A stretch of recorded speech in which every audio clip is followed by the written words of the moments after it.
এখানে এনসিপির পক্ষ থেকে আপনাদের সাথে সংহতি জানানো হচ্ছে। ফাইন ভাই এগিয়ে চলো, আমরা আছি তোমার সাথে। ফাইন ভাই এগিয়ে চলো, আমরা আছি তোমার সাথে। বাংলাদেশ পন্থী রাজনৈতিক দল শুধু এনসিপি নয়, আরো রাজনৈতিক দল আছে।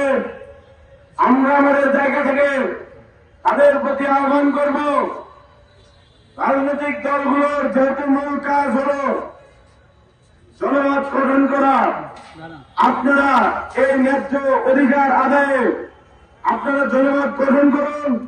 আপনারা এখানে এসে তাদের পক্ষে আওয়াজ তুলুন।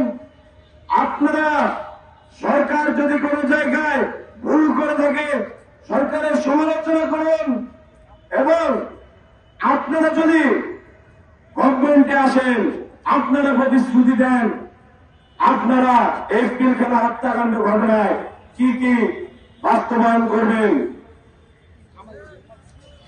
আমরা চাই এই সরকার যতদিন আছে তার মধ্যে এই পিলখানা হত্যাকাণ্ডের ঘটনা পরিপূর্ণভাবে উন্মোচিত হবে। যারা অন্যায়ভাবে ক্ষতিগ্রস্ত হয়েছে তারা তাদের সম্মান ফেরত পাবে, এবং যারা এখনো জেলবন্দী রয়েছে অন্যায়ভাবে তারা মুক্তি পাবে।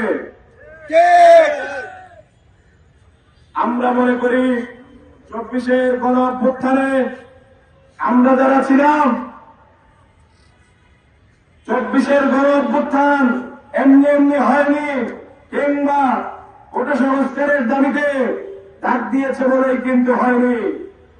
এখানে বহু মানুষের চাপা ক্ষোভ, চাপা কষ্ট, বহু মানুষের আত্মবলিদান জড়িত ছিল, যার ফলশ্রুতিতে 2024 সালে এত বড় গণ অভ্যুত্থান সংগঠিত হয়েছে। তার পেছনে অন্যতম নিয়ামক হল এই পিলখানা হত্যাকাণ্ডের ঘটনা। 24-এর গণ অভ্যুত্থানের ফলশ্রুতিতে যেই সরকার রয়েছে, যেহেতু 24-এর গণ অভ্যুত্থানের অন্যতম নিয়ামক এই পিলখানা হত্যাকাণ্ডের ঘটনা, সেহেতু 24-এর গণ অভ্যুত্থানের সরকারকে বলবো আপনারা অতি দ্রুত সময়ের মধ্যে যে কাজগুলো বাস্তবায়ন করবেন তার মধ্যে অন্যতম হল এই বিডিআর আন্দোলনের প্রেক্ষিতে ক্ষতিগ্রস্তদের পাশে দাঁড়ানো এবং অন্যায়ভাবে জেলবন্দীদের মুক্তি দেওয়া।